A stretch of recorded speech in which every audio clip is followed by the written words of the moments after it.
Hey, what's up, everybody? It's Joseph Ward, and welcome to my own The Shoulders of Giants YouTube channel. Thank you for joining me.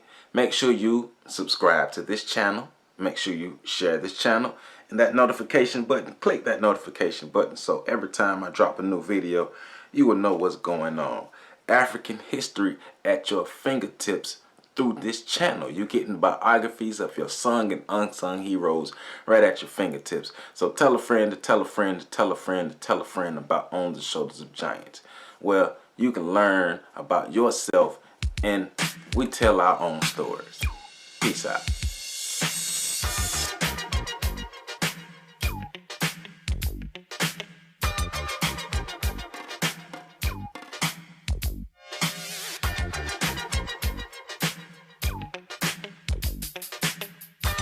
Dr. Francis Cress Welsing. Francis Luella Cress was born on March 18, 1935 in Chicago, Illinois, to parents Dr. Henry Cress and Miss Ida Mae Griffin.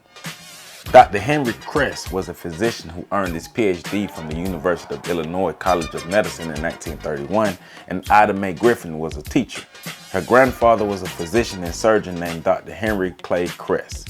Dr. Welsing's parents and grandparents created a sound foundation for her to set the world on fire with her intellect and courage.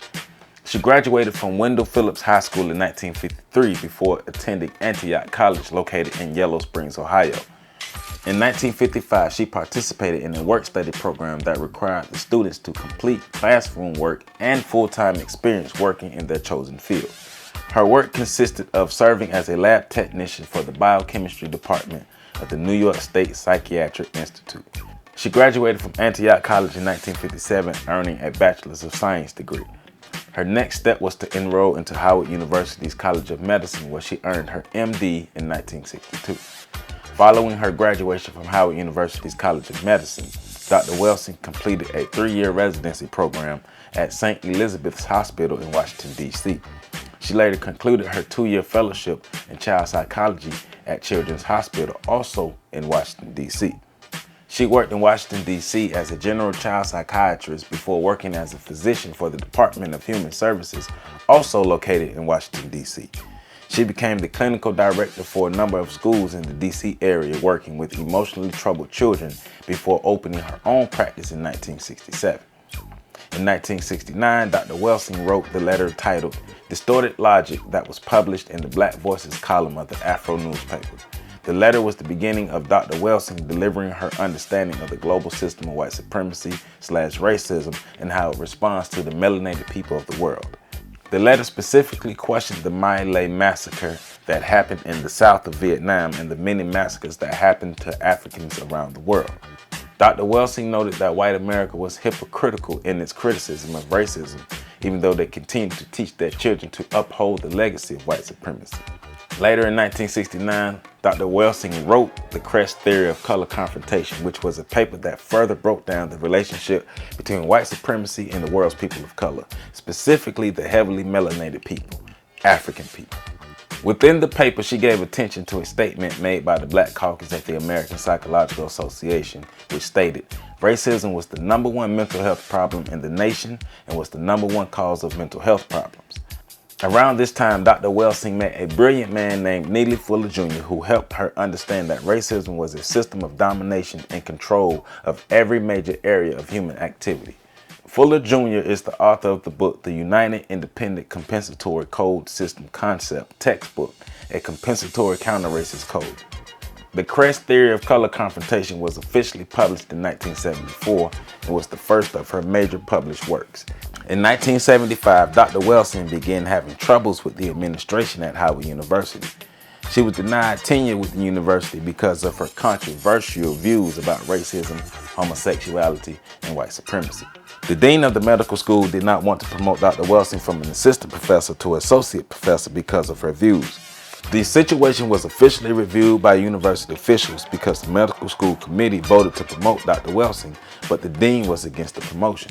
In 1975, Dr. Welsing was fired by Howard University without any substantial reason other than being afraid of Dr. Welsing's views against white supremacy.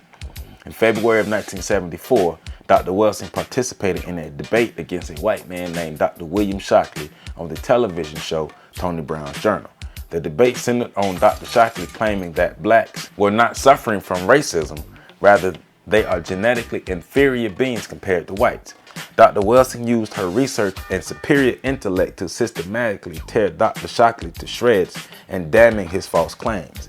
Black people have never been and never will be genetically inferior to whites or any other race of people. In 1991, Dr. Welsing published a masterpiece of a book titled The ISIS Papers, The Keys to Colors, which was a collection of the essays she wrote as she gained a better understanding of the system of white supremacy.